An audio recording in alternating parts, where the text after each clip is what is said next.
Bobby Clark set to join Celtic in the January transfer window? Well, John Eustace disagrees. Now, obviously, you can let me know your thoughts on this down in the comments, but we're going to be discussing Bobby Clark and his future at Derby County over the course of this upcoming video, and I'm really intrigued to hear what you guys have to say about it. Now, it is being reported that Bobby Clark is set for a £6 million move from RB Salzburg to Celtic within the January transfer window, despite being on a season-long loan at Derby County. Now, I'm going to get into all the details and everything you need to know about Bobby Clark down below. So if you have not done so already, hit like, hit subscribe, turn on the notification bell, and let me know your thoughts in the comments. But should we get into it? Now, Bobby Clark joined Derby County and quite clearly wasn't fit and ready and able to play. And in my opinion, we're still yet to see him in his best position at Derby County. Now, some huge discussions around this move about whether Derby County would miss him, whether it's actually a step up for him to go to Celtic, and all things like that. Now, you can let me know your thoughts on that down in the comments. But for me, at Derby County, we have not seen the best of Bobby Clark yet, and there's still a long way to go for Derby County to be able to see that. Now, for me, I think one of the big problems we've seen at Derby County is that Bobby Clark hasn't played his natural position, hasn't played where he should be played, which is in that number 10 role. Now, I spoke earlier on today, I think it was, in a Stay or Go video about Bobby Clark, and I spoke about sort of his position and where I sort of see him and how I feel like realistically is not the sort of player we needed when we brought in a Ryan Brewster who's potentially going to play in that central role. And if you're not going to play him centrally, then why would he not move away? Now, obviously for Bobby Clark, he's going to be looking at this as a step up for his career. Now, if he goes to Celtic, we'll probably be playing European football next season. We'll have the ability to fight for the title up there in Scotland as well. Whereas at Derby County, all he's really battling for is hopefully mid-table in the Championship and hopefully not being part of a relegation scrap. Now, there's been a few people that have spoke about Bobby Clark online, and I feel as if he's had a pretty bad rap for no particular reason other than the fact that he's being played out wide. Now, in my personal opinion, Bobby Clark is not a winger. The fact we're playing him out there is purely because of injuries and things like that. I think he's much better as one of those in behind the striker, maybe even as a little deeper as a number 8, where he can get on the ball and make things happen. But at Derby County, he's not been given that freedom and he's not been given that possibility by John Eustace. Now, whether that be because we've put Carlton Morris in the 9, whether it be because we've played 2 strikers of Morris and Adjumang, whether it be because Brewster played centrally, all these different factors have impacted Bobby Clark's role at Derby County. And in my personal opinion, I feel like he's been very, very hard done to by those at the football club. You look at the way John Eustace has handled it and things like that. Now, don't get me wrong. I think Bobby Clark is getting better with every single game.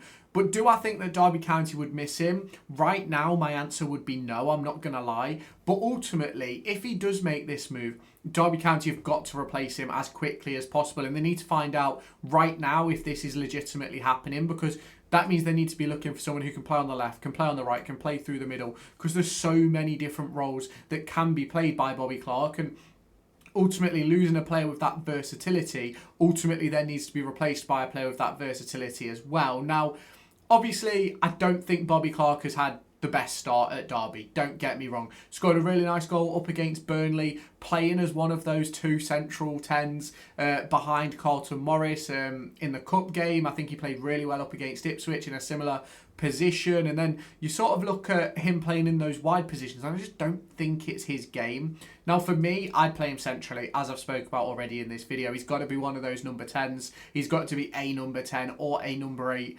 in behind a striker, part of a midfield 3.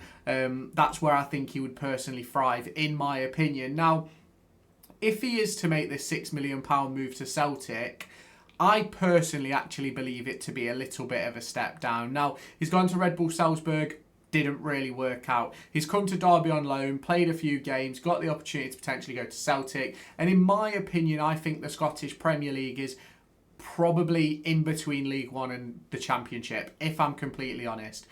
Do I think that Celtic, the top teams over in Scotland, could compete in the Championship? Yes. Do I think they'd outright win it by a mile? Absolutely not. I think it would be a very, very tough test for them. So for me, I don't actually feel as if this is a step up for Bobby Clark if he was to take the move. And I actually do personally believe he'd be better suited to taking a move here and making that a permanent move. But obviously, are Derby County going to pay £6 million? Highly, highly unlikely. Now, obviously there is some big discussions to be had around this of when Corey Blackett-Taylor's fit, when Rhian Brewster's fit, Andy Weimann, Ben Briatan-Diaz, Adjimang, Morris, Selverson. Does Bobby Clark get in our starting 11?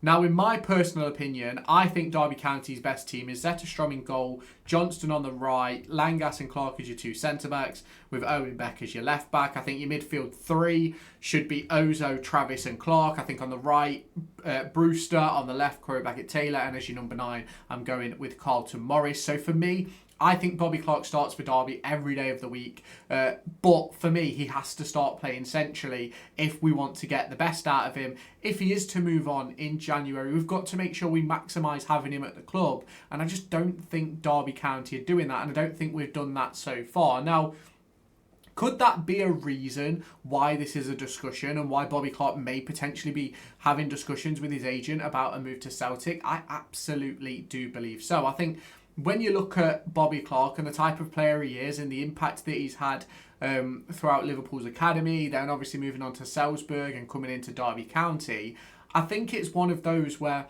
he's never really had that trust and that trials, if that makes sense, of playing through his position. He's sort of always been in and around different positions, and I just think for Derby County to benefit and to maximise from having Bobby Clark, he's got to play centrally. I think the connection you could build between Brewster, Clark and Morris would be absolutely outrageous, and I think we saw that up against Ipswich, and I think it was up against Burnley as well. I think we saw a very, very good front three that night. If I'm not mistaken, I don't think Carlton Morris played in that game against Burnley, but I do believe that the partnership that was built between Bobby Clark and Rhian Brewster was tremendous. And I think if we are to lose him in January, we've got to go and get out a similar style player who can cause similar impact for the team. And I just don't think that's going to be easy to do. I do think it's going to be very, very difficult, especially when you look at sort of the cost of a player like Bobby Clark. He's going to Celtic potentially for £6 million.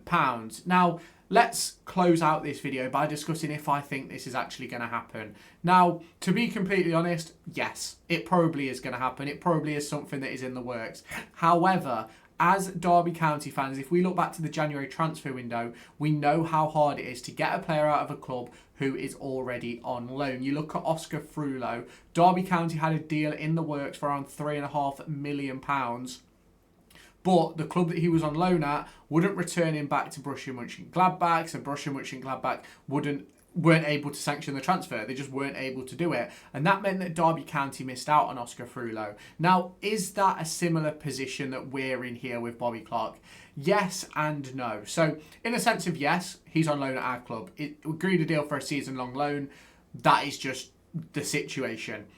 In the sense of no, I don't believe we have a buyout clause at the end of this contract, which is the only difference really between the Frullo deal and this potential deal for Bobby Clark, where there was an optional permanent deal on the cards for Oscar Frullo. And that's where this deal is a little bit untoward. Now, obviously, you can let me know your thoughts on this down in the comments if you have not done so already. Let me know your thoughts down below. Hit that like button, hit that subscribe button, and turn on that notification bell. Make sure you check out the other channels down in the description. But I'll catch you in the next one. Bye-bye, guys.